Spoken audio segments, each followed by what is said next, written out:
Welcome everyone to the conversation where we talk about everything Cowboys.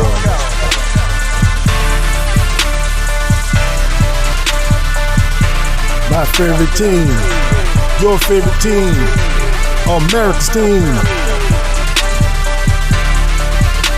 Here with your host, Coach Marv.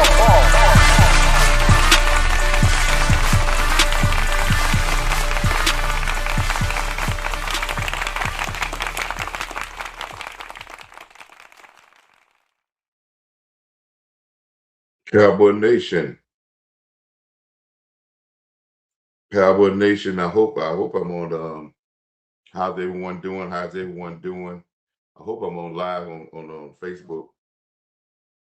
I hope it's coming live on Facebook. I hope it is coming live on Facebook. Cowboy Nation, I hope I'm on I think it is coming. I hope I'm on live on Facebook. All right, Cowboy Nation, how are y'all doing this afternoon, man? It's a wonderful Sunday afternoon, man. Wanted to come on live just to talk a little bit.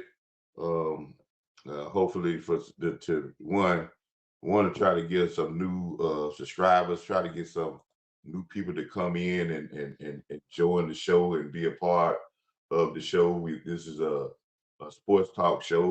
We do a lot of Cowboy content, but we will be doing some other content.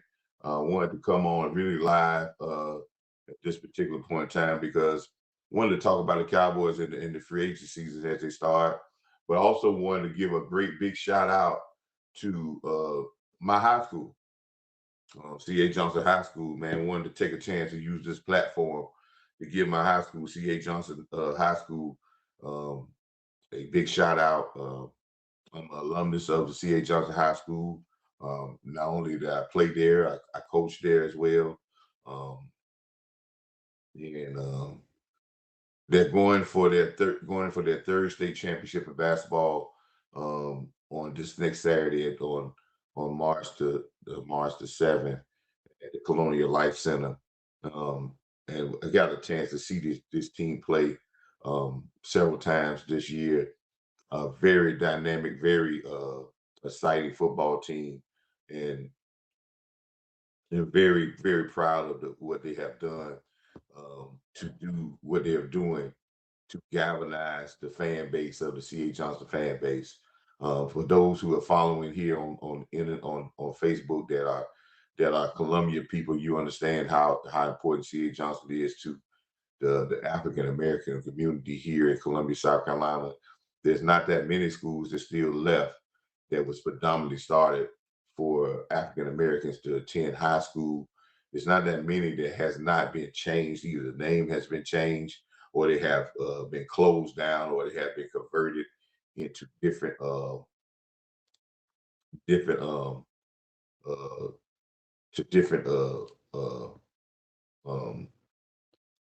different types and stuff like of that nature. So it is very important that we keep that going, man.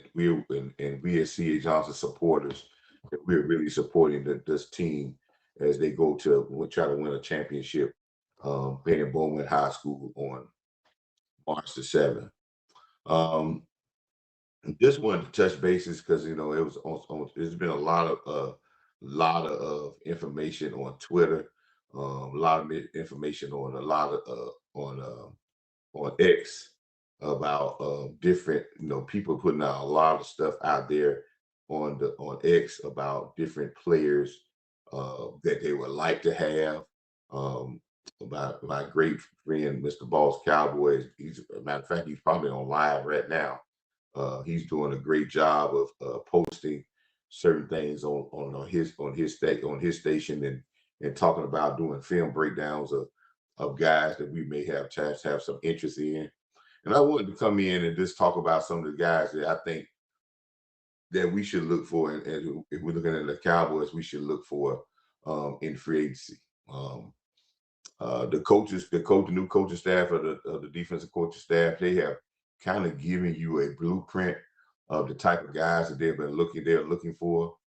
Some of the stuff that they're looking for is some of the stuff I talked about all last year, and some of the things that I feel, um, what I have seen, where you may see some of the people may not have the naked eye, may not look at football in these terms, but there's some things that I saw that I think that we need to focus on for us to be a better defensive team and a better team. Of course, you're gonna have all the people out here with these pundits or these people out here who really don't know football start talking about, oh, you need to get a quarterback. Oh, you need to get this. You need to get Pickens. You need to do that. Well, those type of things. Yes, they're important, but there is the sum of the parts have always been the reason why you win football games. It has never been football is the greatest team sport in sports. Anybody who's played this game can tell you that yes, it's made up of great players, but it takes a collection of guys all on one accord, um, and some sacrifice for you to have a great team. Most people who have played on great teams that have been on teams that have been successful, there has been some sacrifice. I always sit back and talk about sometime in my high school years when we didn't have that many players.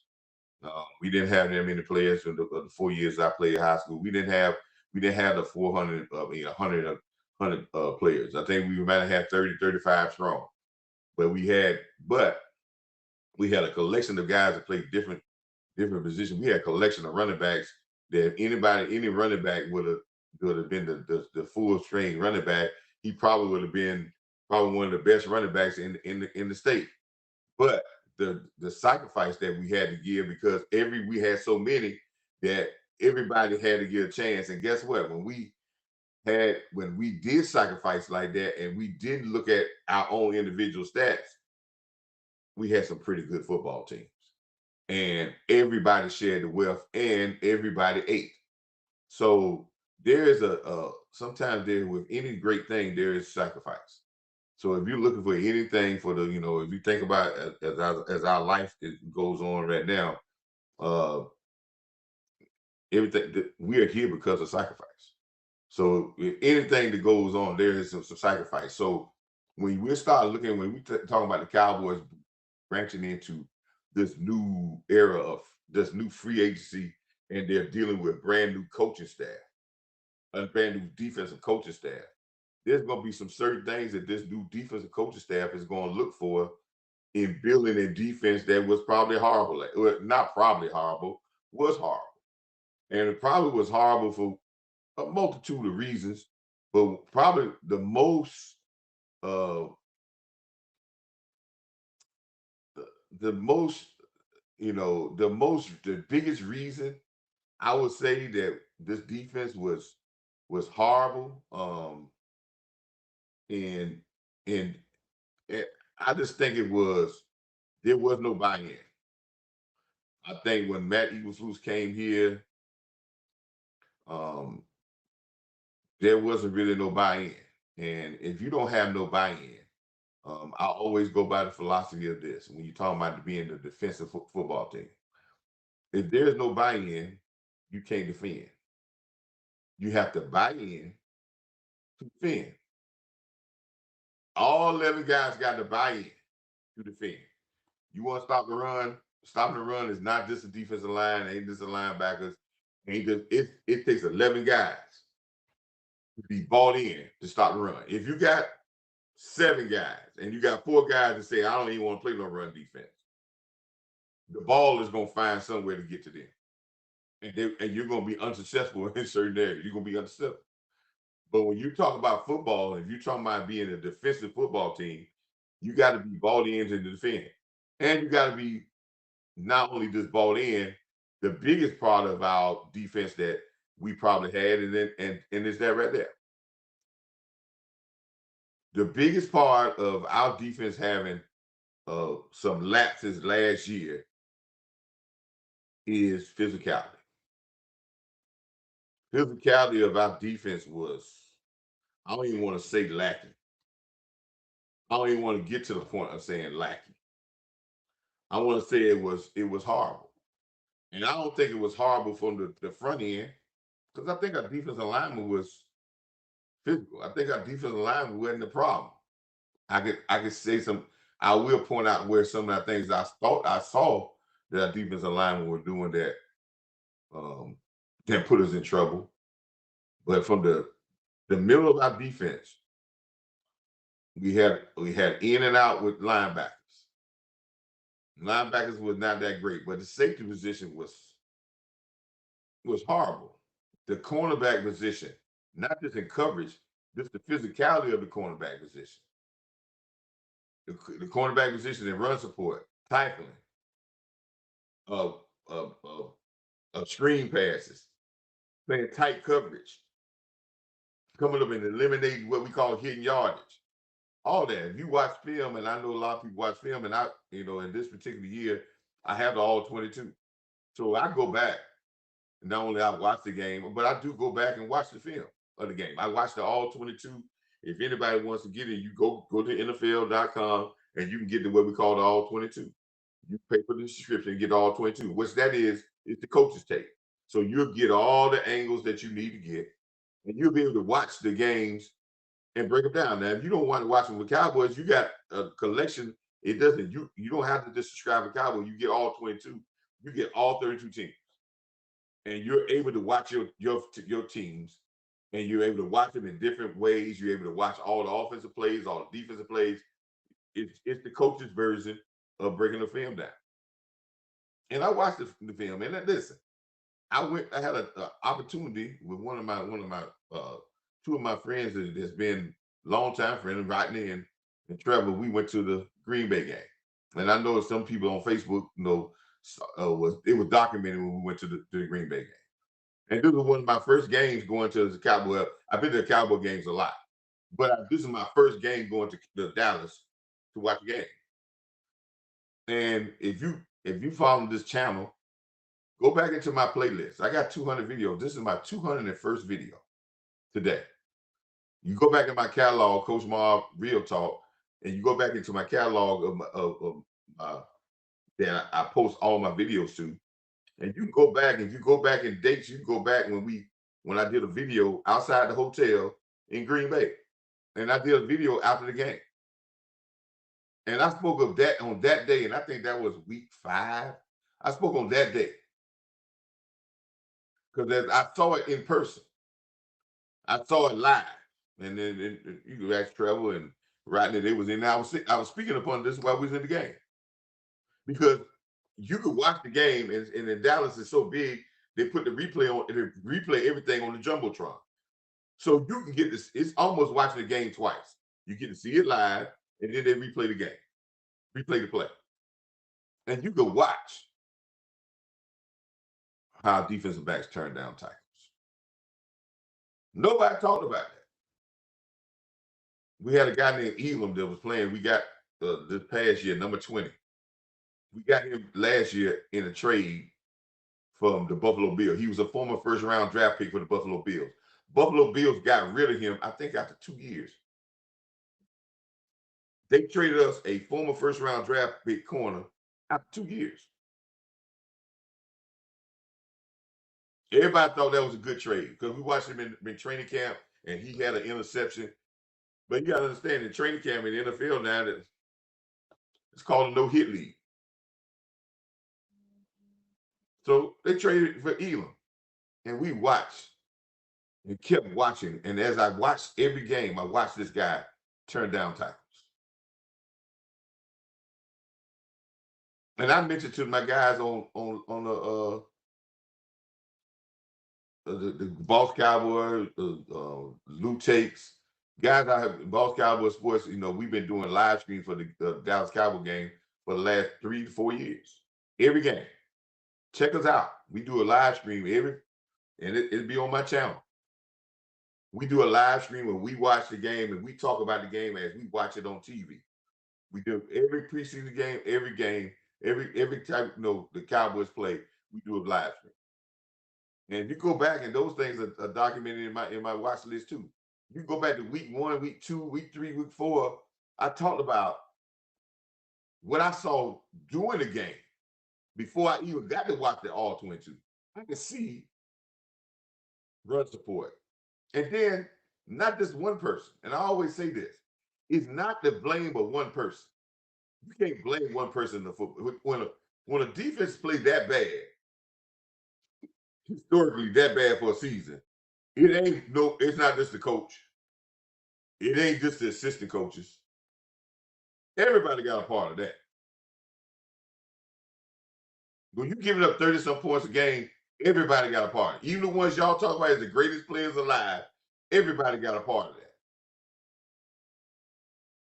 And everybody got to take that. But when you start watching certain position groups and you watch guys that passing up tackles, I think I said in one of my videos, I said, that's like cancer. And I hate to use that word cancer because, I just went to see a good friend of mine that passed away with cancer. And I hate to even say that word, but it's just like it's like a virus. It's like it's contagious. It's like the flu. Let's not say cancer. But when you have a guy that's in that back end and he turned down tackle, it's like the flu. And it was spread to everybody there. Because if you allow him to play and week in and week out, he turned down tackles, guess what everybody else gonna start doing? Watching other people make tackles.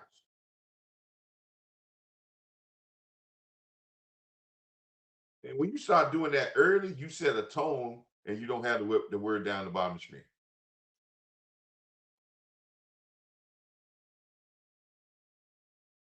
And as I've been saying on many videos, I have never watched the defense. I have never watched the defense in football that they said the defense was finesse. There's no such thing as a finesse defense. Now, there's no such thing as finesse offenses, but there's no such thing as a finesse defense. And if you ain't got that number one, everything else is gonna fall apart. You can talk about scheme, you can talk about this. You got to have physicality, mental toughness, and will and togetherness to be a good defense. Then we'll start talking about all the athletic traits you need. But you got to be physical. You got to have will. You got to have mental toughness because you're going to get some bad plays against you and you got to recover. And you got to have you got to be together. Some people use the word continuity.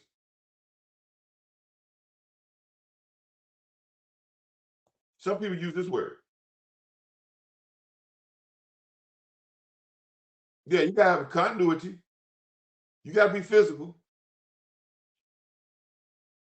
You got to have mental toughness if you want to be a good defense.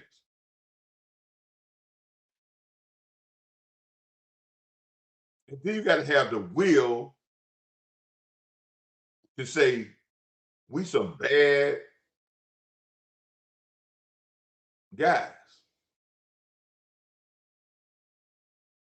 And this defense we had last year didn't have none of this. We weren't mentally tough. Every time teams start, once the pendulum started going against us, we fall apart. We didn't have no continuity because you could watch every game that we got people confused in the backfield in the secondary about don't know where to cover. You can see it. Guys weren't running free. Then you got guys sitting about talking like they're confused before the snap. You couldn't build no continuity because we got, and that's when I'm going to speak on what type of players we're looking for. We couldn't have no continuity because we were looking for players that was always hurt. Yeah, players that were always hurt.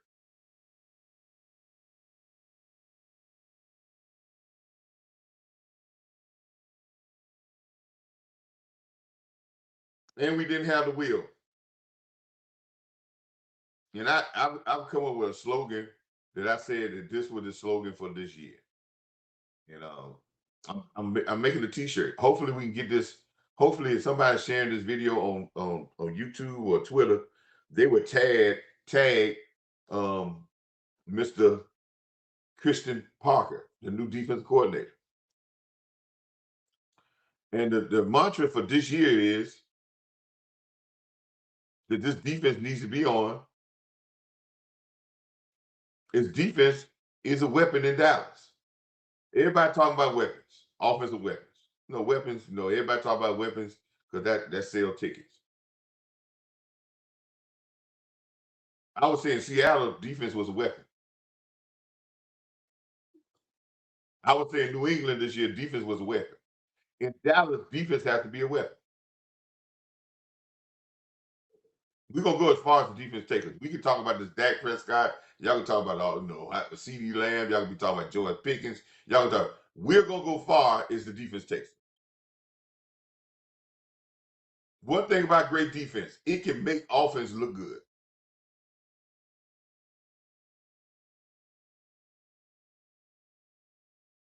But offense can't make a defense look good.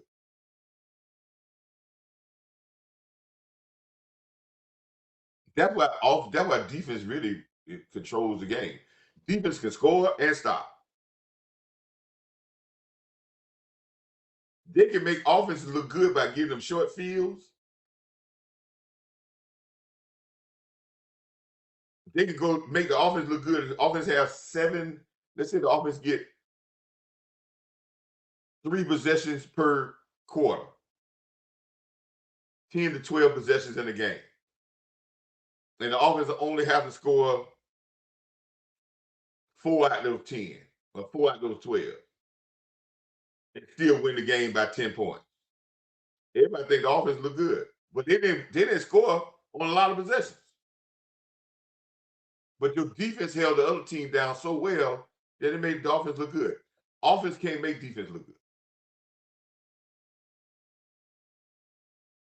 A lot of people say offense sell tickets, defense win championships. There's a reason why they say defense win championship. If you look at the whole scope of the football game, defense does win championships. It makes your offense look even bigger. People thought Seattle had some mega offense because they won a Super Bowl. They didn't. They had 1,000-yard receiver.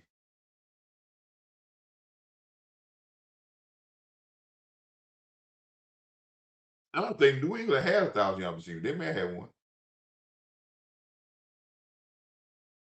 They made Drake May look good because he could just run the ball a couple times. Defense calls some turnovers. He can make a couple of big plays.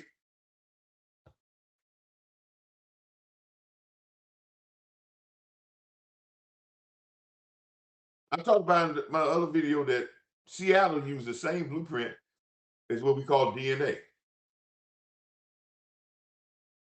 I had a show, go back, if you can go out to one of my shows about football team DNA. Seattle went back to the DNA that got them a Super Bowl championship. They went and got players, like we're about to talk about players that we need. They went and got players that fit the DNA of the organization. He said, what's the DNA of the organization, Coach Marv? Since you said, but listen, Seattle has, every time they went to the Super Bowl, even with Mike Holmgren, when they lost to the Pittsburgh, I think lost to Pittsburgh, they had a tough defense and a great running game. I think they had Alexander back then, the guy that used to be from Alabama. They had great linebackers. Listen, tough defense, good running game, quarterback is just okay. I mean, good, but that's okay.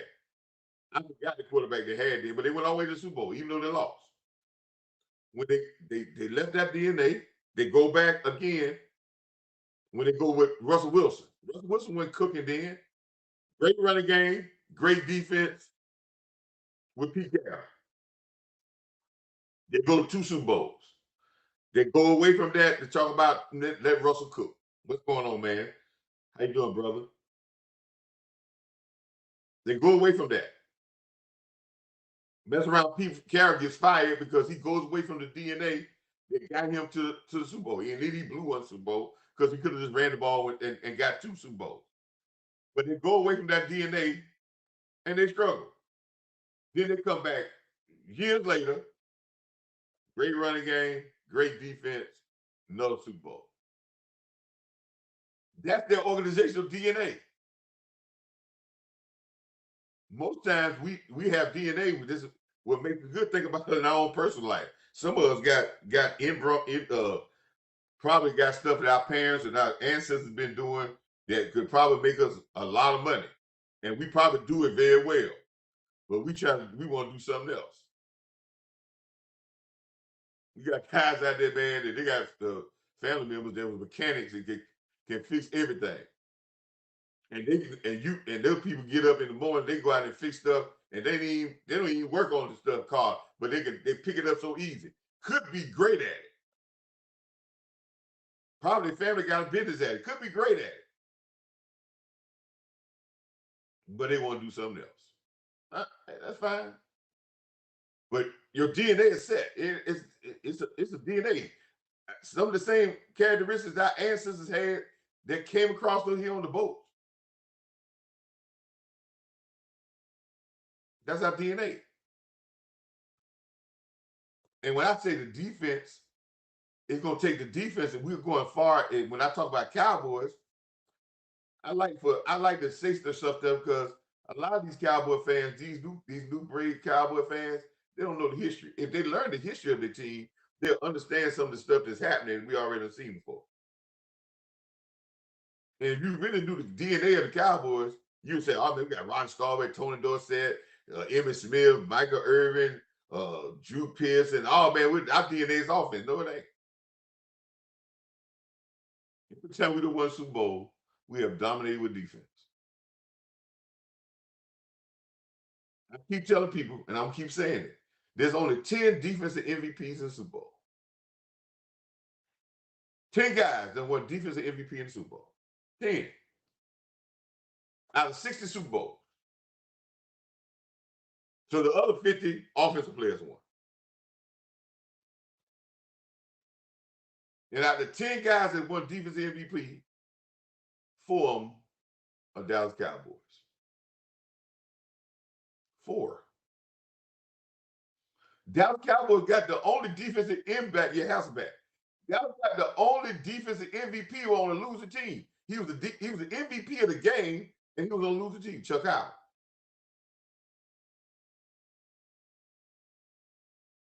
And you want to be honest about it,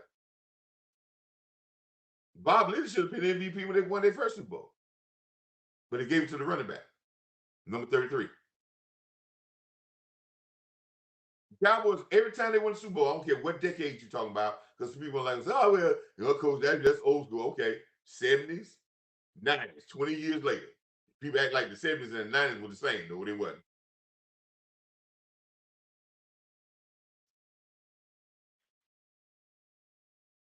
Thomas was their running back then, number 33, before Dorsett. Thomas was a great running back. And guess why Thomas left the Cowboys? Because they wouldn't pay him. He had a contract dispute. And he wanted to be traded because they wouldn't pay him. This ain't nothing different in Dallas, man. They've been doing this in Texas, disputing with people with contracts since then. Drew Pearson and all of them talking about how hard it was for them to get their money. This ain't just a Jerry Jones thing. This is a Texas type thing.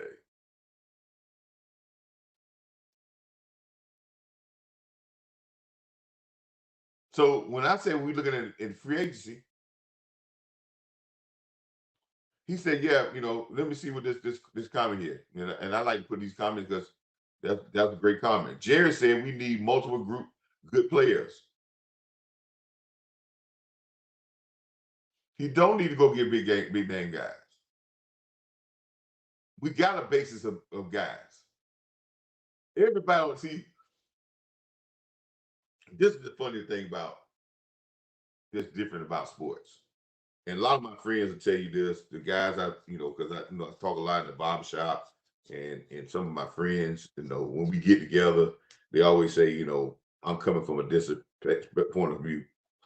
We have a lot of people out here what we call, and I know I'm going to get in trouble with this because a lot of people are going to start shooting at me.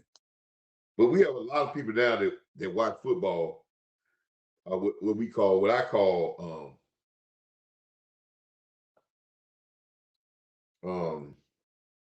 excuse me, people I call John Madden fans, not football fans. What I call John Madden fans. They have fell into the watching football through the lens of the game that being played on PlayStation and Xbox and all that, the John Madden football. They have fell through the lens. They're watching football, and in that lens, it says uh, that reality of football. Well, there's certain things that the John Madden game, and PlayStation that's essential for football that they can't make on the game. One, just the personal relationship and just the thinking between counterparts, teammates, the camaraderie, the continuity of play. The game can't do the physical part. It can try to give you the hit stick and all that stuff, but it don't do the grind, the physical part, the real physical part of football. You can't emulate that.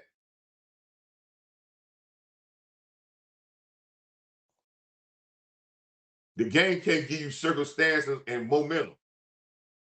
See, they always talk about this analytics, but it can't tell you what momentum and how the flow of the game going. It can't do that. Can't do that. And in real life, AI can't do all that. It can come. You can think it can come close, artificial intelligence, but it can't. It can't. You cannot make something artificial official. That's why they call it artificial. And the PlayStation game, John Madden game, is an artificial simulation of football. It's not real. You got people that come up talking to me, tell me about, man, they should run these plays because I run these plays on John Madden.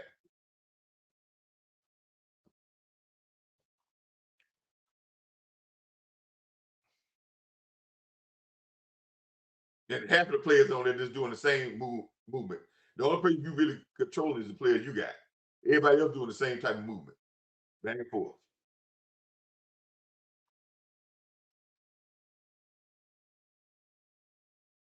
So we got a lot of fans that have fell in the trap of the NFL. Y'all say, what's the trap, coach? What you mean by the trap? Well, the NFL wants to promote the sport. They want to promote the sport to not just us great football fans, like my friends. I got friends that are big time football fans. I got some people that just we love the sport of football. There's a lot of people that's like that. But it ain't enough of us like that to make billions of dollars for the NFL. Trillions of dollars. So the NFL forgets about us. The true football fans. No, don't care about us. You say, why? Oh, wait a minute. They care about y'all. No, they don't care about us. Because they know we gonna watch football regardless. So the NFL wants to promote the sport to what we call the novice fan. Well, who's the novice fan? People that love fantasy football. That's the next thing. John Madden and fantasy football, people that ain't never played the sport. People don't know nothing about the sport, but they know people talking about certain jerseys. Some people that just like, oh man, they like the parties they have. They like the jerseys. Some people, just the novice fan. They ain't got to know nothing about no football plays, about no dive play, no defense. They just like just like the game. So you promote the sport to them so you can get them invested and get them interested because you're going to get the guys like me already. And now you add the novice guys and the novice fans, now you can make you got $1 trillion business. But guess who's taking over the waves and the outlets and the opinions of football fans, the football world? It's the novice fans. It ain't the real football fans. Because the novice fans so loud, they're telling people they think they know about, oh man, I got these fantasy football things and I want, by playing John Mack. They taking over and they're giving opinions and they're overriding the people that really know football. So we look at free agency like what Jerry Jones was talking about. Yeah, he said we need a lot of good players. But you know what our fan base starts saying? They get all these big name players because what they do. What what do those two things that I told you the novice fans love? John Madden, where nobody plays with a regular team. Everybody plays with a what we call a super team. I'm watching guys play John Madden football. They still playing with Ryan Lott, Jerry Rice, Roger Staubach, Mean Joe Green. Fantasy. AI, I call that artificial. So everybody on their team is Hall of Famers. So the novice fan says, how you should be able to play. Go get all the big name players. Then the novice fan do fantasy football. Okay, what they do then? On fantasy football, you picking all the great players off that got the big stats. So you may have a team that got Patrick Mahomes at quarterback. Then you may have Puka Nakua at receiver. Then you got CeeDee Lamb and some of that. You got all the great players on your team based off how you pick your fantasy team. So everybody thinks when you go out in free agency, a lot of our Cowboys fans think, go get the best players in every position. And then you ain't got to worry about practicing because the novice fan don't practice on John Madden. They play games. Ain't no practicing. The novice fan that does that billions of people that do fantasy football, they don't care about no play call. They just looking at numbers. So all these people think that they know football because they're into the game and they're taking over the game and their ideas of this game is so simple, it's taking over the game. So when you try to tell fans that, hey, like this guy said here, we need to get a lot of good players, but we're not going to get no big name players.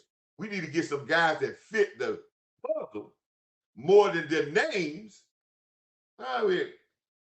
We need to know names because names are what we see on fantasy football. Names that we see that get the grade on John Madden. You got people that tell me that a guy can play based off the rating he get on John Madden. Yeah.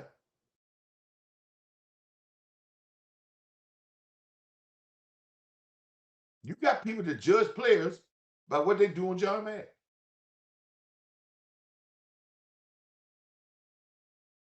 That's crazy. And they're taking over the sport. Us real football people, we ain't got no say so. Because we say something, people look at us like we being old school. We don't know what we talking about.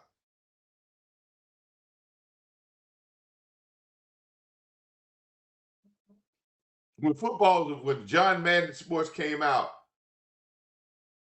and fantasy football came out, when it first came out, he was trying to introduce people to a new form and gambling to get into sports. So when the John Madden game came out, it said EA Sports. It's in the game. That was their slogan. And they kept making the John Madden game. I had them back in the early 90s. I think it came out in 91 or 90s, early 90s. That's when the game came out. And what it was they kept getting better and better every year because they said we want to make the game as real as like football as possible. So they kept adding stuff to make it look more like the real game. It make you feel that you're playing the real game. They kept trying to add stuff to the game. Well, 10 years ago, there was a 10 or maybe 10, 11 years ago, there was a switch in philosophy. You say, well, Coach, what you mean by switch in philosophy? They said, okay, we can't go no farther. We done did everything we could do. We done changed the field, the weather conditions, all that. We done got all the old players, everything. We done did everything. We cannot convert everything like the game. We can't. There's certain things we can't get to. So what they try to do? They switched the switch. They flipped the switch. They started to say, hey, they start trying to get in the heads of the NFL to change the rules of the NFL so the rules of the NFL have changed and look like the what? The game. Yeah. Take the physicality out. You know, people talk about it was concussion. Yeah, concussion one. Yeah, that. No, you take the physicality out of the real game, you'll be more like the PlayStation game. Because the PlayStation listen, ain't nobody hurting that. There ain't no real big. So you take the physicality out because people are not looking at the physicality when they're looking at the PlayStation game, or they're not worried about the physicality of the game when they're playing fantasy football. They're just worried about if you scoring points. So you take all the rules out there for the defense. So you can make the offense score points so the people in fantasy football can have fun and have parties and spend money on the NFL. And the people on PlayStation, they don't none of them people like play defense, play more offense, make the offense look like the PlayStation games and run the ball around, don't run the ball. And now you get more people involved in football, they spend more money, and you're appeasing to the novice fan, not the real fan. Because you don't have to appease us. You don't have to get us. Because guess what? We still gonna watch. Now they don't say it's in the game. It's almost a groundswell like do it like they do it on PlayStation. Yeah, you got people now say they need to run the plays that like I run on PlayStation. People now don't say they need to make the game like the NFL game. People now telling you that you should do plays or do things like they do on Madden.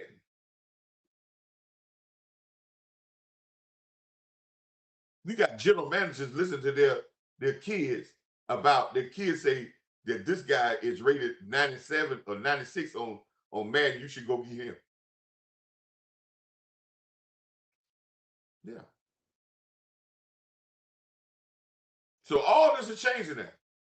So when I talk about the Cowboys, what they need for free agency, when we start talking about that right now, you're gonna have a lot of fans out there gonna be jumping on names. But I think Christian Parker and what Jerry Jones just said in his what he said, we got to get a guys that fit. And then he got a young defensive coaching staff. He didn't get a young defensive coaching staff. I heard somebody say, well, Christian Parker says that players make coaches. And he's right.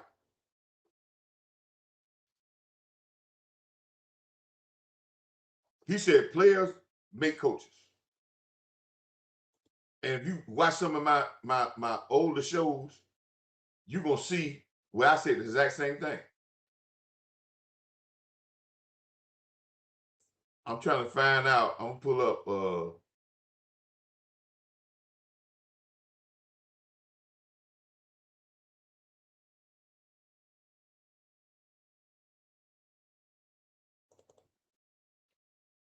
he said players, he said, he told us, he said, and I heard Boss Cowboy and heard people say this because he said good players make great coaches. And he's right. Great Nick Saban and Bill Belichick. I don't care what y'all think of them. I don't know if y'all know Bama guys. I'm a Bama guy. My dad made me choose. My dad's from Alabama, so you got to choose your Bama or your War Eagle. So my dad choose Bama, and I'm a Bama guy. But I love great organizations and people that do football the right way. You can say what you want to say about Nick Saban. You can say what you want to say about Bill Belichick. It's crazy when I hear people talking about Bill Belichick.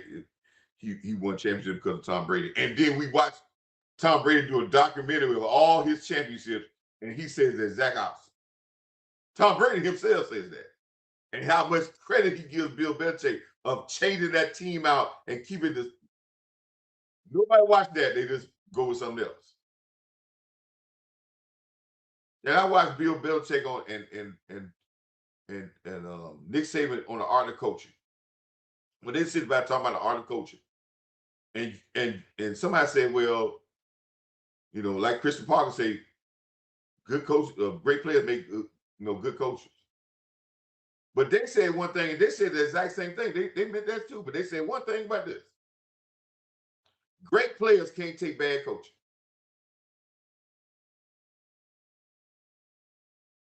Great players get bad coaching, they'll eventually drop down a level.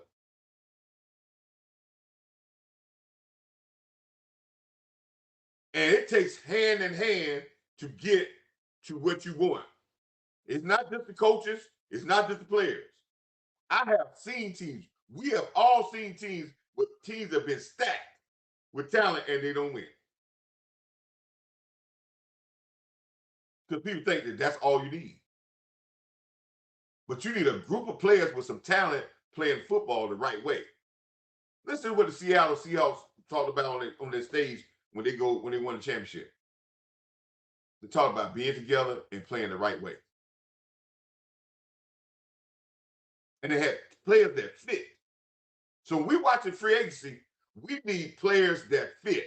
If you want to talk about, do we have a nucleus already on this team of good players? Yes. Now we need to get the things that fit. We should look for more fit than that. But right, Parker is right. Great players make great coaches. But I said when you get talent, I did this in a video before, and I'm going to show you again. I did this on 3-4 videos. I said, and when I went through coaching and I talked to coaches and all this stuff, listen, when you get a talented player, all the players in the NFL are talented. Ain't no non-talented players in the NFL. And the talent between one team and another is very limited. If you made the NFL, you got talent. High school, middle school, college, whatever, when you get a talented player, no coach makes a talented guy. The only thing that makes a talented guy is his mom and dad and their DNA. But a coach is entitled to do 4 things with a talented guy. Now I'm going to put it on the screen.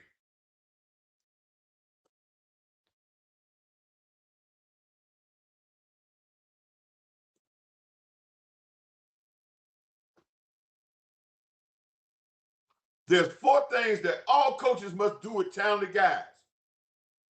Every guy that you got, every football player that you coach got some talent. There's 4 things that a guy's supposed to do that a coach must do with talent. And if he don't do these 4 things, he is a bad coach, and good players can't take bad coaching.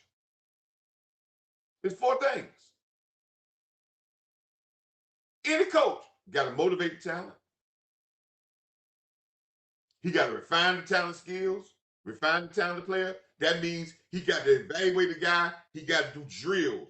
He got to get drills that help the guy get better. He got to buff that diamond. He got to bring the best out of that diamond. He got to refine that talented player skills. Then he got to hold the talented player accountable. Yes, he got to make sure that the player doing what he's supposed to do all the time, and he got to hold that player accountable for being the best that he should be all the time. He or she be all the time. A lot of people don't hold their talented players accountable, and they're failing them. And when they don't hold them accountable, great players turn into bad players. All these first 3 things, if you don't do this to a talented player, I don't care what talented player, you don't do these first 3 things, and I ain't got to number 4. If you don't do these first 3 things, they're not going to reach their full potential. And that's facts. And the last thing, you got to put the talented player in the right places to shine. So you can get a bunch of talent, put him in the wrong spot. You can get a pass rusher and put him in defensive tackle. You limit his talent. You can get a cornerback that can cover like crazy, and you try to play him at safety.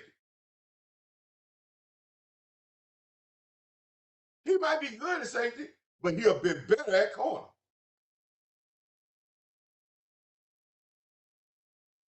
That's all coaches ask. So when Christian Parker talked about good players make great coaches, he's right. But if the coaches don't do this, they can have a lot of good players, and guess what?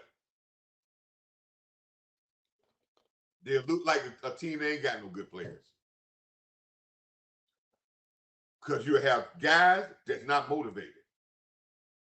You have guys that still can't do certain things because you ain't refined their talent. You have guys that come year 1 and year 4, they still suffering with the same problems that they had before. They talented, but they ain't got no better. You have guys that 1 week they'll play good, the next week they don't. Because you don't hold them accountable. Sometimes they'll play their best, and sometimes they don't. Then you have guys out of position. Yes, Christian Parker was right. Talented guys make great coaches. But if you don't do these 4 things, guess what?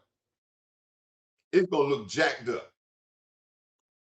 So I believe that Christian Parker and this new defensive coaching staff, when they're young, and Schottenheimer said he wanted coaches that teach.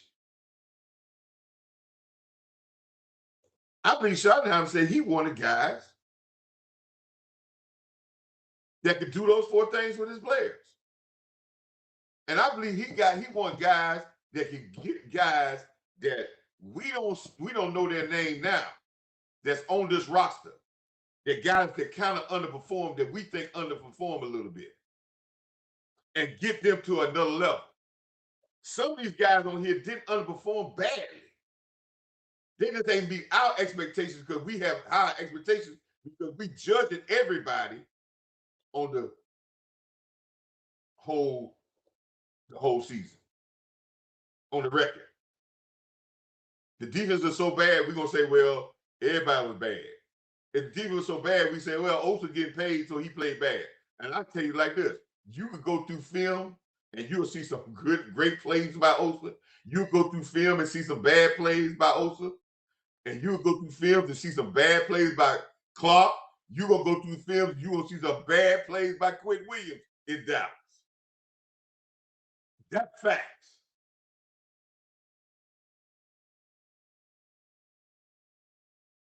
But when you look at the totality of the unit, I'll say when you get to be the worst defense in the league, it's not that you get rid of everybody, but you hold everybody accountable for everybody to take that L on themselves, everybody. And everybody got to get better. Some players played in bad positions. Some players weren't held accountable. Some players got the same flaws that they had the previous year, and we didn't refine their skills. Some players weren't motivated enough every week. Those same 4 things. And I don't think this defensive staff that had it last year did those 4 things with our defense. And yes, we need to add some talent. We need to add some pieces that fit. But we got to get those 4 things fixed first. So we're looking for some certain players that fit. So let's talk about. I don't have no names because when y'all start looking at names of players, I'll finally do some research and looking at some players, and I kind of hone in on some players, but I'm not that draft expert. But I can tell you, if you want to help this team looking at players, I'm going to give you a blueprint of some of the players and the characteristics that you should be looking for.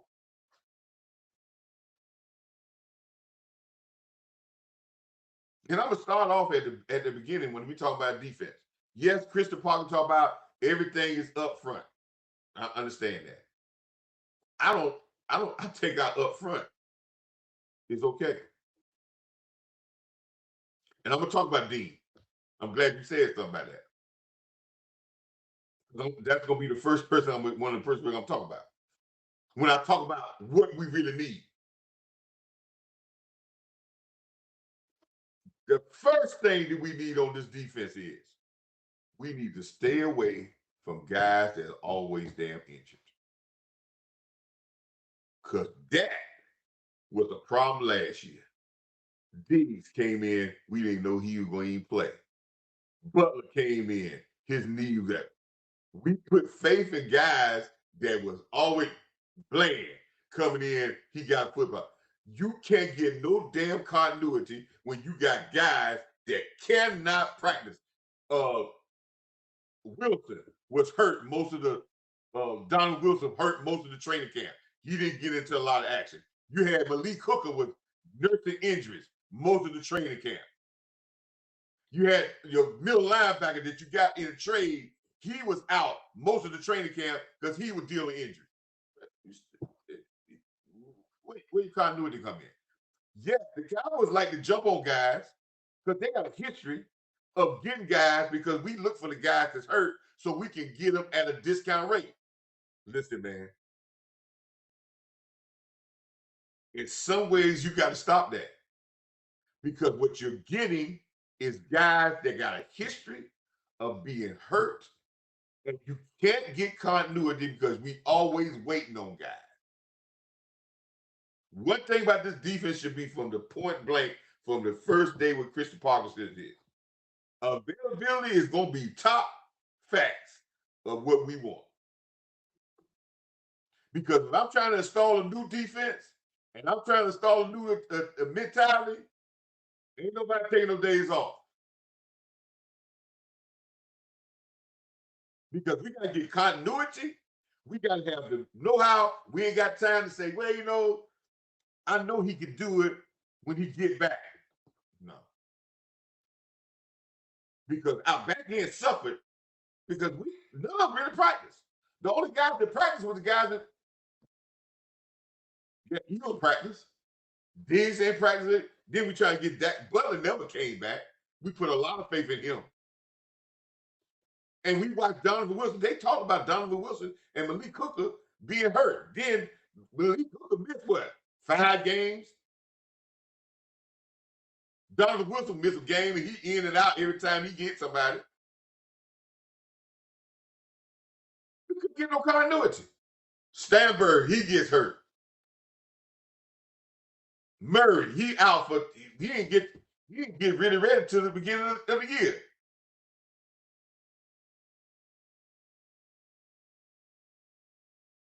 The only unit that guys played the whole time and didn't have no injuries was the defensive line.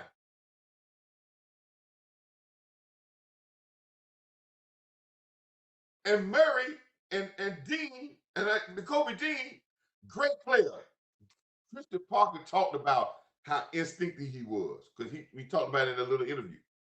He probably is. He's very instinctive. He comes at you. He's very aggressive. He dropped in the draft because of health reasons. He done had a Liz Frank injury with his foot.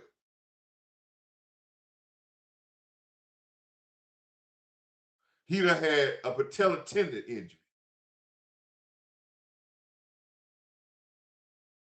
In the last 3 years, he done missed 17 games. That means he's averaged 6 games a year that he's missing.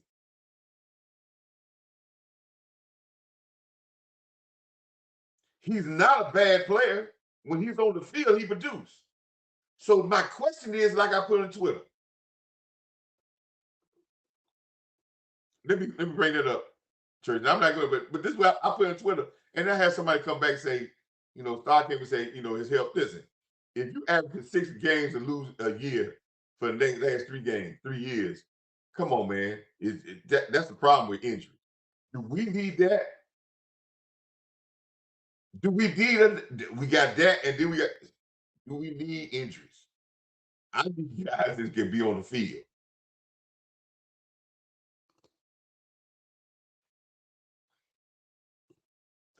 Check this out, Church. Check this out what I said about Dean. This is what I said about Dean. It wasn't no bad thing. I said, the Kobe Dean, linebacker from Philly. I hope you can see it right now. The Kobe Dean, linebacker from Philly. I said, hell no. Damaged goods. Very good player. I'm not disputing that he's not a good player. And smart. Yes, he is. And a physical guy, super physical. But if the Eagles are passing on him, which they could, the Eagles passing on him. If they let him walk out the door, I don't care who they done drafted. You got one or two guys. So you mean if they're gonna draft another guy? This guy is, when he plays, he's good. You don't think that they can't get him back for, since all the injuries, they can't get him back for a discount rate? Yeah. But guess what? Their medical staff done seen it. That's why I keep telling y'all about these free agents. Guys get cut. Believe them while they're cutting them.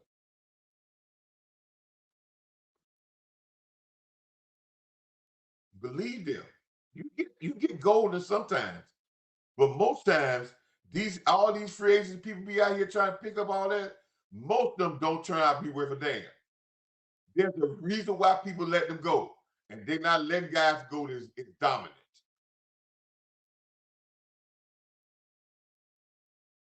If the Eagles are passing on him on his injury history, they probably could have signed him at a cap friendly deal. So why would they pass?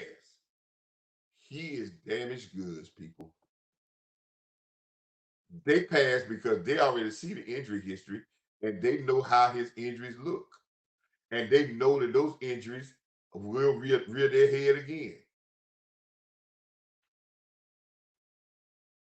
And guess who else know the injury? And they may pull a trigger on him. But it's gonna be and you're gonna get, if they pull a trigger on him and they get him at a low ball price, guess what that signals? Guess what that signals? Guess what, if the Cowboys get him at a low ball price, guess what that signals to everybody? Should signal to us that we're gonna have problems with this guy injury wise. Because there's some, yeah.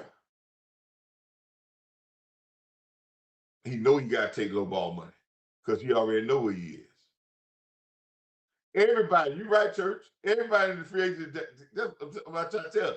That's why when people be talking about, yeah, you gotta go out here, you go get certain little parts from the junkyard. But you build the engine. You go get some windows, you go get a motor to move the windows up. You go get another part here and there, another part there. But your major parts, they put the time into those. You don't go get everything. So that's what I said. We watched I heard people say, man, the Patriots spent a lot of money on free agency. Then you go back and look at their team. The main guys were the guys that they homegrown players. And the other guys fit what? Roles of what they needed them to do. This guy went in there and said, hey, I need somebody to do this. This is our philosophy. And he found guys to fit those things. So my first thing with defensive guys,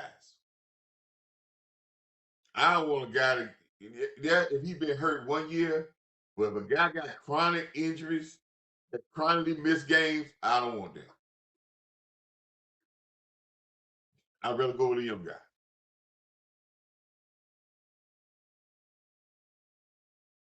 And I definitely want a guy that misses average 6 games a year. Yeah, now Overshown, same thing, but he hit that. Now you got to use Overshown the right way, but that goes back to coaching. So first, I'm dealing with the safety position, and let me give you the philosophy around the league. And y'all go check this out because you're gonna have some. And remember when I always say check something out. I have always have these smart people that always come up and they find an exception to the rule, and then they come back they throw that exception to the rule. And then I said, okay, let's take 10 examples. If you give me 1 or 2 out of 10, I'm still going my 8. Because hey, there's always exceptions to the rule. But when you're building defenses in the NFL, you build them with draft picks. You continue to draft defensive players every year. You build them young with young guys on defense. You can build an offense with older guys. But on defense, you need young, athletic guys, and you need them early so you can make sure you got the right defensive habits that you want.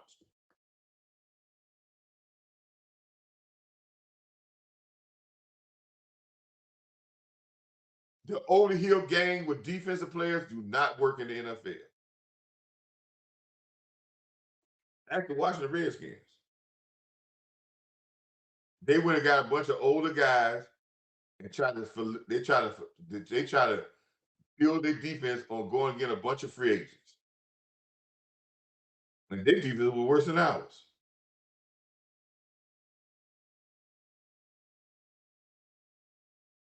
It don't work. You need to have young core players in defense, and your better teams draft defense every year. They sprinkle an offensive guy. They'll have an old. Most of your offensive linemen when they get good when they get older, and that's why they stay in there. People keep a veteran offensive line.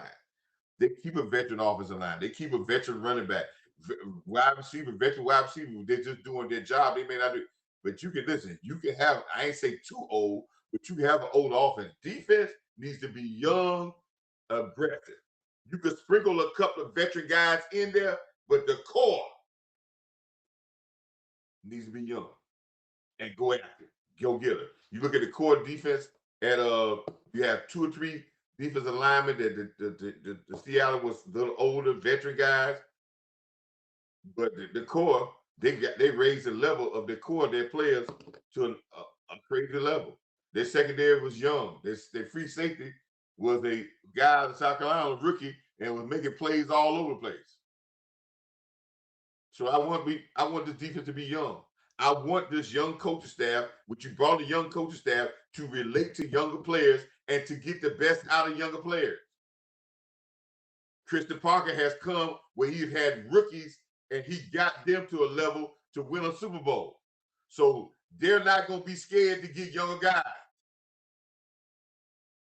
You don't be scared as Cowboy fans still looking for guys that already has gone through their business. Now, I'm gonna get to that question. Hold that question, Church, because you're gonna be very surprised in my answer. So don't get enamored of saying, "Oh, we need veteran corner." Listen here. I told people 2 years ago when they were talking about. Remember we had Nashon right here. Y'all remember that? Remember he was here, and we was going through that cornerback thing a couple years ago, and everybody talking about we need to get a veteran corner. We need to get a veteran corner, and y'all want to throw Nation. And Nation Wright came out there and played one name, and he got this guy a pass caught him, and we need to get a veteran corner. And I was one of the ones that said, hey man, let the guy play through it.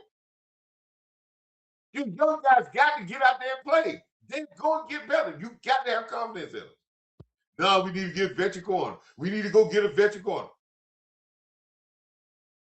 I'm watching teams build teams of younger guys. They're gonna have some catches. Guys gonna get the ball caught up. But our fan base thing is you get a 2 catches on you, oh, you gotta go. And the veteran guy go and get 2 catches on him too. If we would have stuck and gave Deshaun the chance that he should have got and stop being so goddamn all over the top, guess he'd been here already.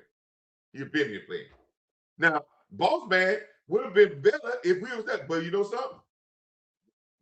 We have no patience. We think veteran guys, but I'll tell you again, build your defense with younger guys and continue to keep drafting them. because we consider defensive players old when they get past 4 years. Check how Kansas City has been doing their defense in their Super Bowl run. Every 3 players they keep up after 4 years. 4 to 5 years, they already changing them out. Am I lying? They done had 3 different secondaries in their 3 Super Bowls. Mm-hmm. Linebackers they keeping. They done switch some defensive linemen in there too. They'll keep the studs, but they changing all the wood out.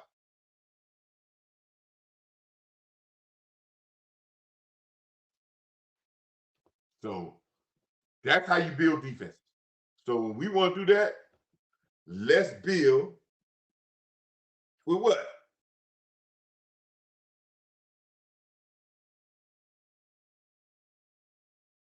Let's build with defense. Let's build defense young. This is why you got this young staff. And safeties you look with. And listen, I put the campaign out there when Christian Parker talked about what he needs as a defensive back. Everybody looking at nickel. We need the defensive back that Christian Parker is talking about. And that defensive position is called a nickel safety. Yeah. The guy that the rookie that played in Seattle could cover tight ends and he could cover some slots for that, but he was physical and he could cover. So we not only need the nickel corner, we need the guy that's got that what we call a nickel safety. He's that hybrid guy that can play physical. You need somebody with some size. He can play slot. We don't want him to play it all the time, but he can get coverage on that. He can shut the tight end down like that, and he can come up play run support. He can be a weapon. Christian Parker talk about that. Who is that guy? When y'all start looking for players, I'm telling you what y'all need to go look for. Go try to find you another Dan Woodson. Because that's what he was 30 years ago. That's why he should be in the Hall of Fame. What guys are looking for right now, Dan Woodson was. Christian Parker talked about that. A guy that can play linebacker, he can play safety, he can play corner. He talked about some guys that got drafted that he says that had smarts that came up that had linebacker and then they moved them to safety. There's some guys in the draft that started out as safety. I think that guy from Ohio State, and now he's playing linebacker. He wants those guys because what? The guy already has coaching of covering. Now he's playing linebacker, so he already understands the back end. He is a hybrid guy. He is a better player for you. If you're looking for guys, find guys. If you're looking for guys that's free agents out there, find guys that have played multiple positions in the backfield. Find guys that have played safety and corner. Look for those guys because that's what they're looking for. I keep telling you, they're looking for Darren Woodson type guys. Darren Woodson played at Arizona State as a linebacker. He got drafted as a linebacker. Came and got converted to being a safety. Could cover like a corner. Could knock you out like a big time hitting safety. Had the IQ of the dino stuff. Is the leading tackle in Dallas Cowboy history. And we hadn't had a #1 defense since Darren Woodson left.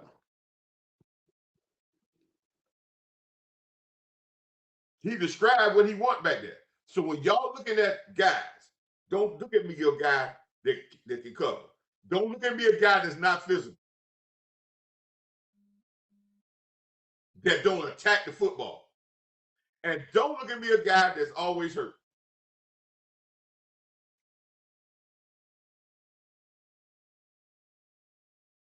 But look for me guys that got size that can be hybrids.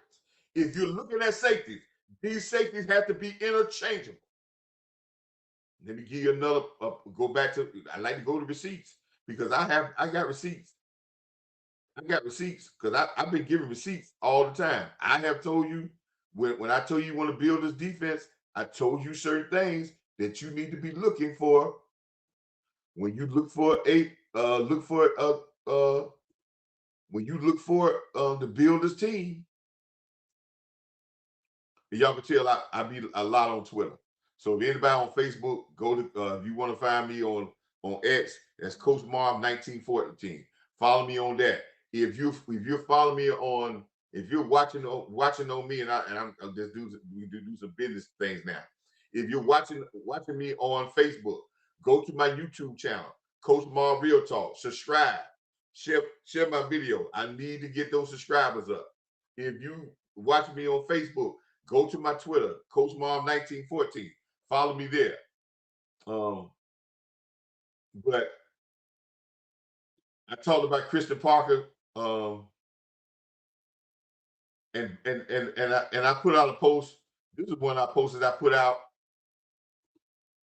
put this post out because Vosh Lombardi, great guy, man. Don't do a lot of work with him. Hopefully one day, he'll think of, flip on here Coach Marv and see something with Coach Marv and say, he might see something Coach Marv and say, hey man, Coach Marv was really talking some good stuff. Well, I really know we can sit down and talk some real football. But he picked up on what Christian Parker was saying himself. We talk about nickel corner, he wants a nickel safety. He wants that guy that switch arm at night. And he talked about that even more when he had his interview with Broadus the other day.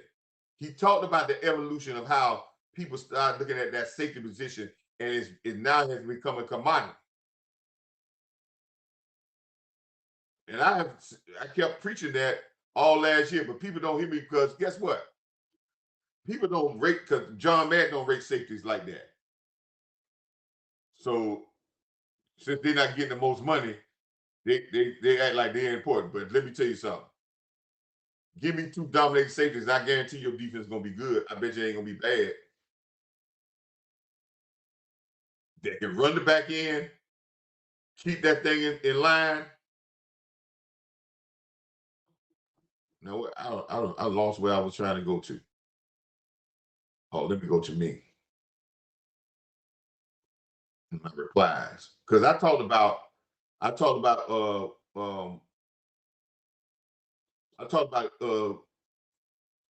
with Christian Parker. I posted something about Christian Parker, and I told you if I said we're looking for this defense.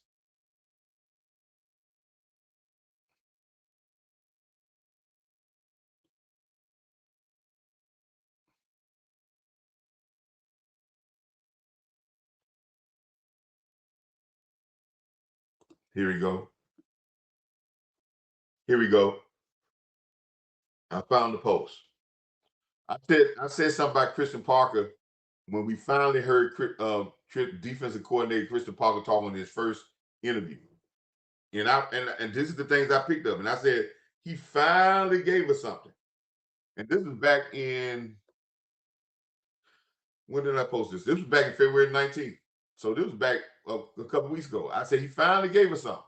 And I said, we finally heard what defensive coach Parker said. And I was telling you all right now, the focus will be on the dominating physical playmaking safety. Smart, physical, nickel/safety. So if you want to think about how to help build this Parker defense, think safeties first. Then think second pass rushing outside linebackers, because now we're in a 3-4. Attacking middle linebacker.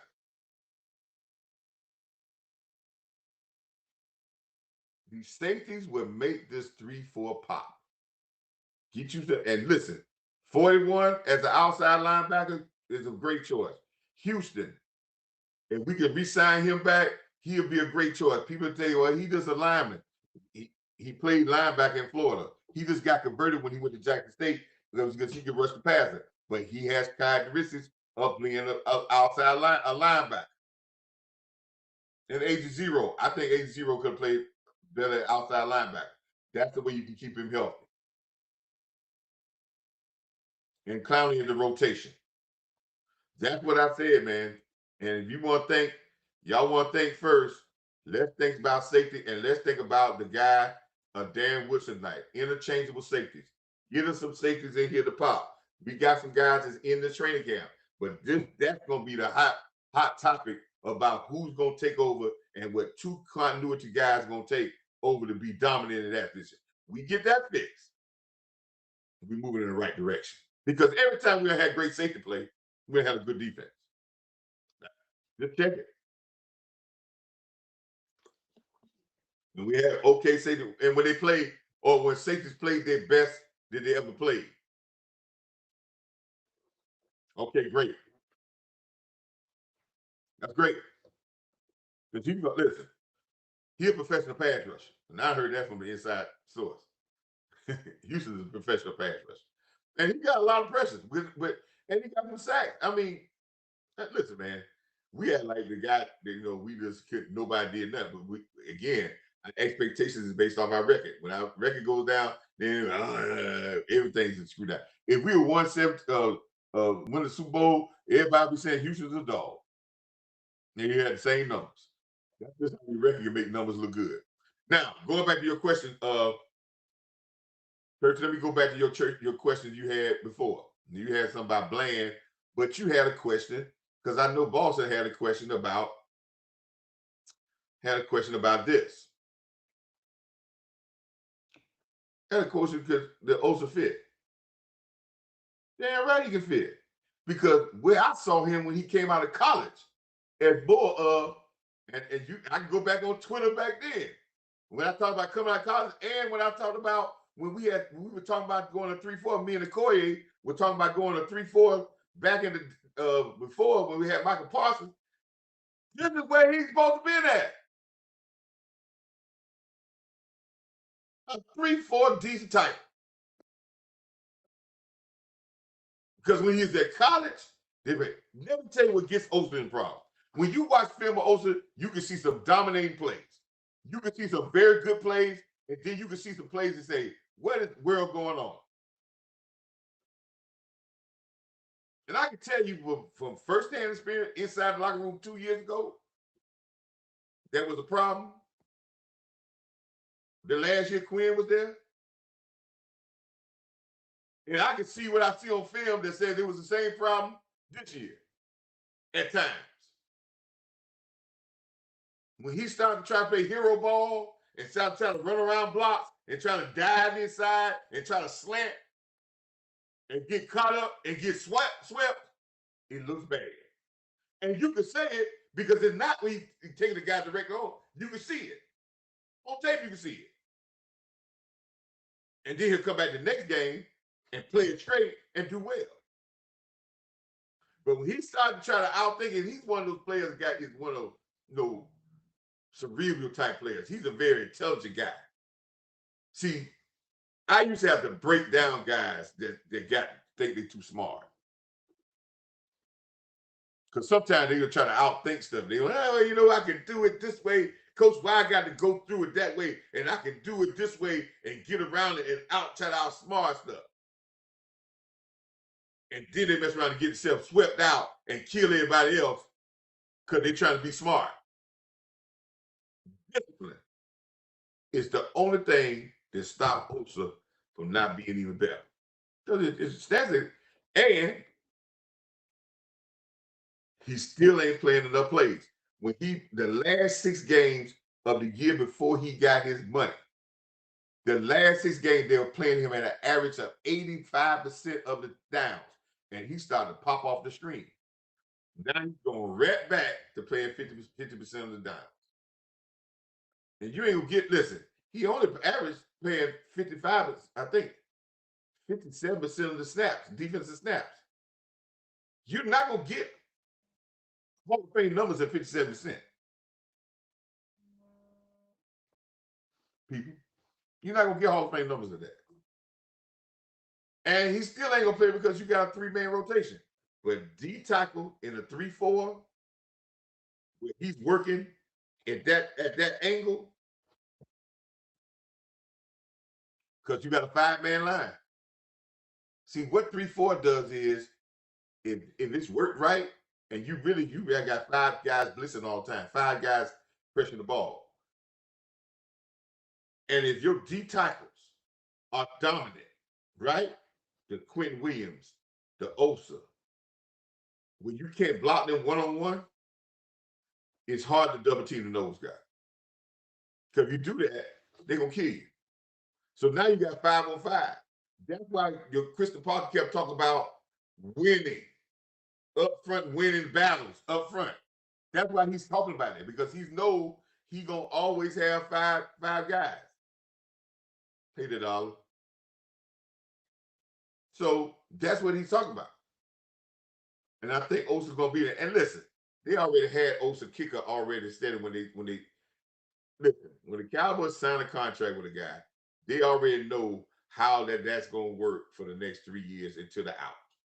So don't get they already know the rework. The rework is already, they already got the rework of how they're gonna rework it already. When billionaires do a contract, they already know what they're gonna do the next year, how they already got that in their mind. All the contracts got it. So, and all of them got, and all the contracts the Cowboys have done, even also got a 2 years on the end of what we call void years. So he ain't hurting us financially. And the Cowboys always leave a number for the next year so they can tell people that they ain't got no money. Yeah, y'all always, and everybody fall for it too. Listen, when they went and got Quentin Williams, they already knew what they could do with Quentin Williams' contract if he worked out. They already knew what they could do with Clark if Clark worked out. They didn't trade for these guys saying that they were going to be I keep trying to tell you, they didn't trade for these guys saying they're going to be a problem. Their financial people already knew what they could do with their contracts if they worked out, and it wasn't going to hurt them. Man, when they say that they can play with Pickens, they're perfectly fine with playing with Pickens on the franchise tag. They already knew that we got money to do what we need to do if we have to do that. Because we already done worked that out. So y'all all in this, man, they already, listen. Now they need to find fit. It's not about how much money they spend. And some of y'all gonna get into this, the money they spend is with money and winning very rarely equates. Because I ain't never seen nobody's salary make a play.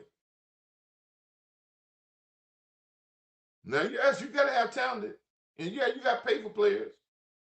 But we always want to get we in Dallas. Our fan base think every player we supposed to have, they should set the market. And I don't blame the Cowboys. Every player should set the market. You can be replaced. People do it all the time. We had like they ain't but one player. Listen, we trip me out by the kicker. We had like, man, if we don't have that kicker, it ain't us. Yeah, that's it. Man, listen, man. Let me ask you this question. Where did that kicker come from? What kicker did we have before that, before we brought him in and we found him? Exactly.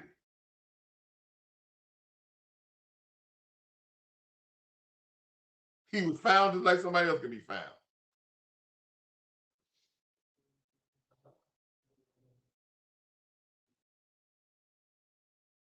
Because some of these better coaches, some of these Hall of Fame coaches that went, they were like, man, the kicker ain't gonna hold me a slave to listen.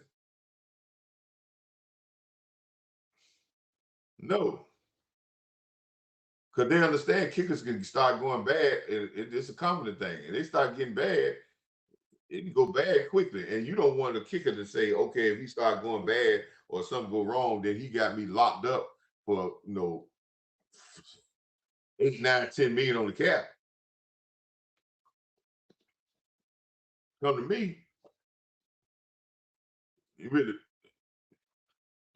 to me, You could have put him on a tenure, and he got to play this year out on the tenure.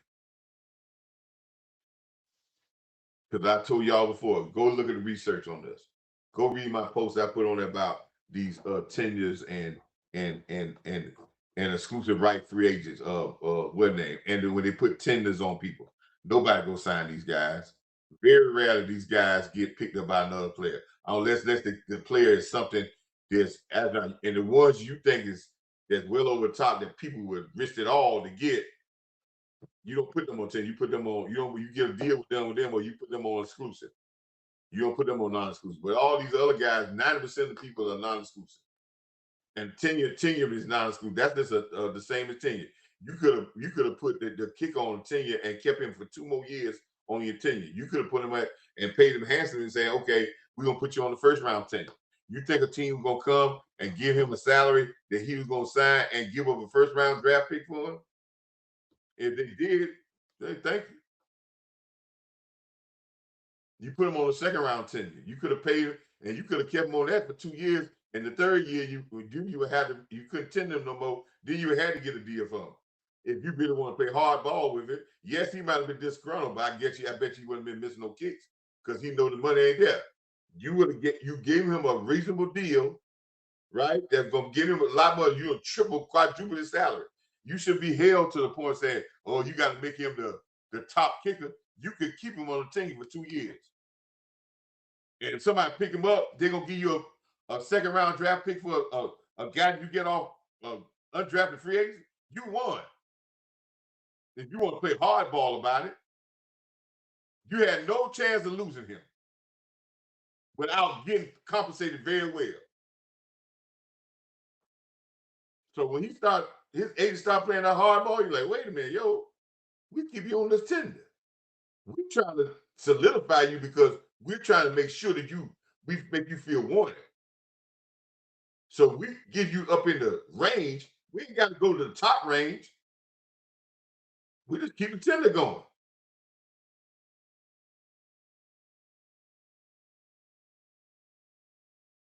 Y'all need to figure out these rules. He lucky he got a contract.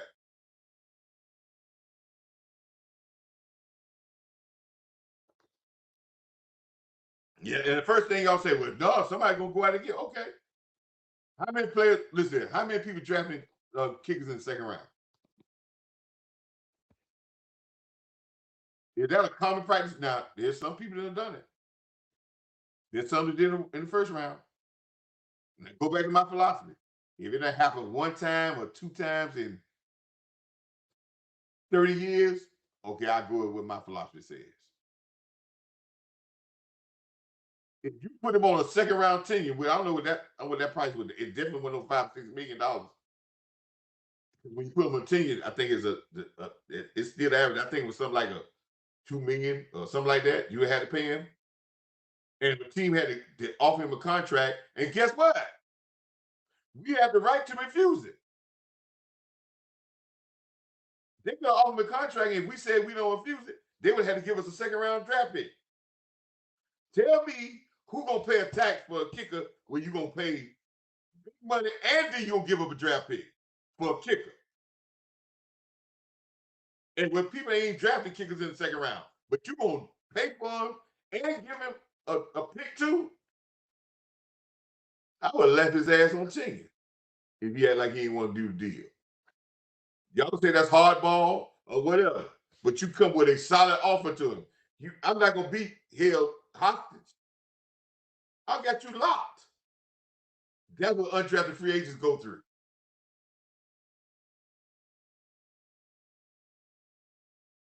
Check your research on that, people. That would tenure mean. You get right refusal, and then you put a second round in. Put a second round on. And if you knew that, a lot of y'all, if y'all knew the rules, y'all would say the same thing. But y'all think it though, man, we're gonna lose it. No, you will. The tenure and the unexclusive franchise tag is a tax. It keeps you the person in your thing. It's a tax. The first part is you got to pay for the player. You got to give him a contract that he would sign as an offer. Then you gotta wait and see if the Cowboys can look at the offer and say, okay, we'll pay the same thing. And then they don't, there's another tax added to it that you got to give them a certain amount of draft pick.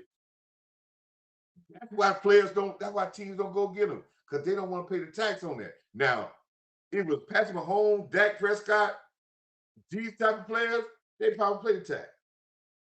But they're not doing it just for anybody. You got to be over the top.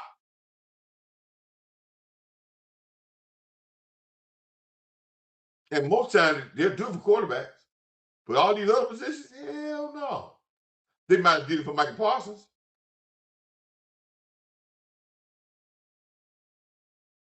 They might do it for some great offensive lineman. But most of them people ain't gonna leave that person hanging out there.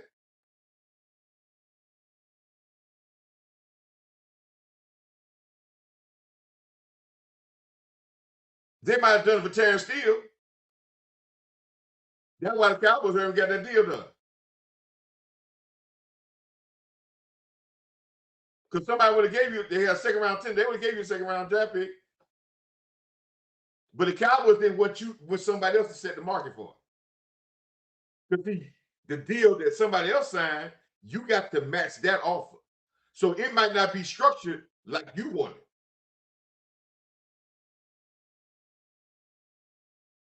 It might be a poison pill in that deal.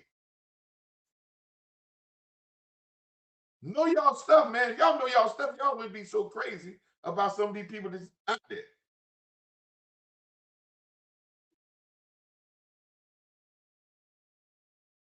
I would have kept his butt on 10. Yeah, you got doggone right.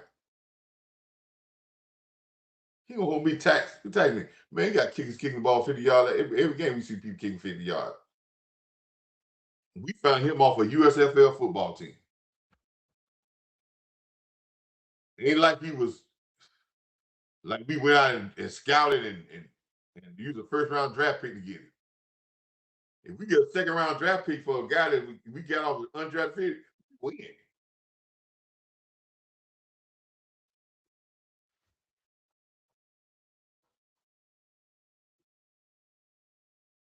So, but that's what we need to now. Last part, I don't get all, but listen, we're looking for speed, size in our secondary.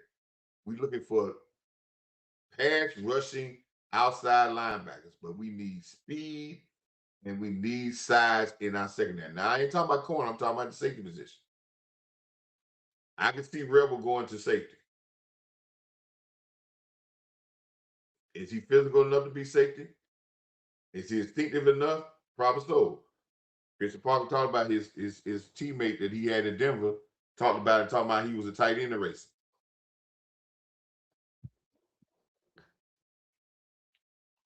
So that means he's better with bigger guys. He can swallow them up. He talked about Rebel when he talked about Rebel about being physical and tackle. Okay. But that's a very important position to him. I know that I'm on Facebook, babe. My darling. Jen, if you're on there, check on Facebook and see if I'm still live on Facebook. I hope I'm live on Facebook. Hope I got some of my friends that came on Facebook. Just sitting here talking football. We're gonna do some other shows. I got another show coming out probably Wednesday this week. We're gonna talk about the NIL. I'm talking with one of my coworkers that he has a show, and we will be talking sports at work. We're gonna do a show on the NIL. I'm hopefully in the next couple of weeks. I'm gonna do a show, remote show with my phone. I'm gonna do a show in my barbershop as we sit down and I'm getting permission, and we're gonna do a little barbershop talk, a little football talk, or sports talk, and where I see how we fat mouth in fat mouthing means guys sitting around chewing the fat, talking junk about everything. And fat mouthing means we stretch a few stories, we shrink a few stories. So the story might be $10 one week, and by the time 2-3 years later, that $10 story is $1,000. the same thing. So it's the fat mouthing in the barbershop. So we're gonna be doing some of those things we're gonna be doing some stuff when we come into the March Madness. As people know me, I'm a North Carolina Tar Heel basketball fan. Basketball. I am a Laker fan. I'm not as too strong by the Lakers. I don't, because the LeBron James thing has made it a soap opera. And people say, well, you like a soap opera, you like a soap opera in Dallas, why you don't like soap opera in the Lakers? Yeah, same thing. Soap operas don't win. They got to be about business. But we're gonna be doing some different shows. If you follow me on Facebook, if you follow me on Twitter, if you follow me on anything, if you want to support the channel, you could have put a super chat in there. If you follow me on on face not on not Facebook, but on YouTube. But if you want to support the channel, we always support the channel because we trying to upgrade, try to make sure we get trying to build me another little studio so I can have me a background and all that stuff. I'm not a technical guy, still trying to learn this technical side.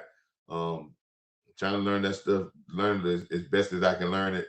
This has been a work in progress. I've been doing this, been on people live shows for a long time. Just start doing this. It's almost, I think we get coming up on a year now that I've been doing this. 200 shows, and you can go back. We have gotten better with our shows in our presentations a little bit. We got better with the camera. We got better with some of the stuff in the background. Some of the stuff I know some people was talking about. Say, hey, coach, man, you got that. We used to have those the pictures of my blinds and be like, oh man, coach, you in the show and you got these blinds that look crazy. Well, there's look. Well, we got that straightened out now.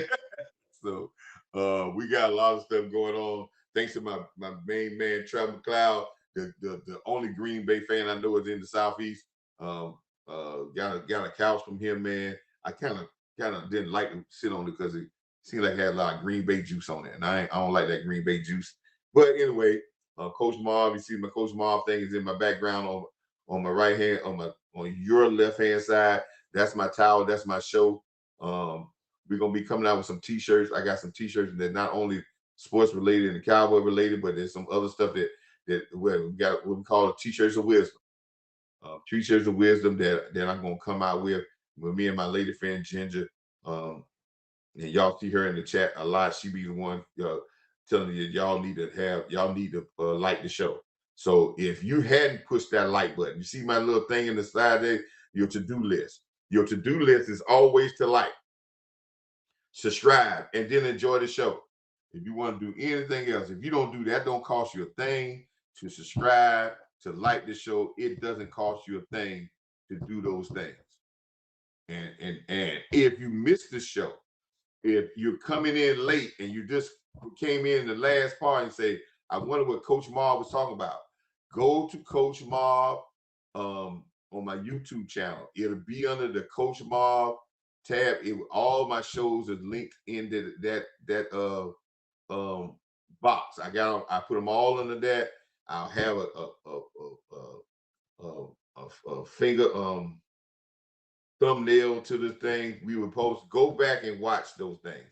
Go back and watch it. If you saying something in your videos, you say Coach Marv said he talked about that. Scroll through my videos of the 200 videos. Find something and say, hey, let me click on there and see what Coach Marv was talking about. One other thing I can tell you about this. Everything I talk about is cumulative. Football is a cumulative sport. If you're talking about building a championship team, it's cumulative. It's nothing that you talk about today and you don't talk about it. It's all building upon. If y'all, some of y'all educated, y'all know that that's why you go through first grade, second grade, third grade, fourth grade, and if you supposed to build on upon it. And when you get to your senior year, you're supposed to be you should be a combination of all you did for 12 years. Some of y'all ain't started to 10th grade to start learning, so some of y'all don't even know nothing about the first 9 years. But anyway, but you got to be cumulative. Again, follow the C.A. Johnson. For all my people on Facebook or anything that follow me, that are C.A. Johnson Hornets, he should be proud for the Hornet Nation. All CAJ all the way. We're playing for a state championship, our third state championship in basketball. I think we won in '89. Rest shortly after I graduated, then we won again 25 years later. And then we are in the running again, and we have a great team to play Saturday. I may not be able to get to the game. I know all my cohorts of my C.A. Johnson people are going to be at the game.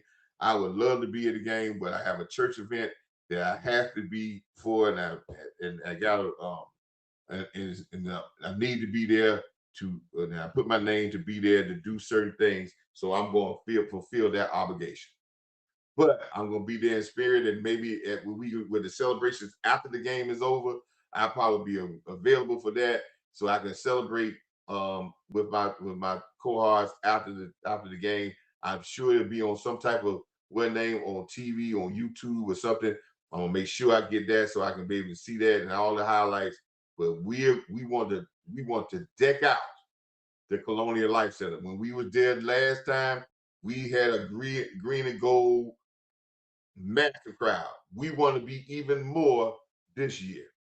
We want our voices to be heard. We want to be everybody to know that regardless of how small C.A. Johnson is in stature, we're going to be recovered because C.A. Johnson has always been known as the University on the Hill. So that's what our university, the University on the Hill.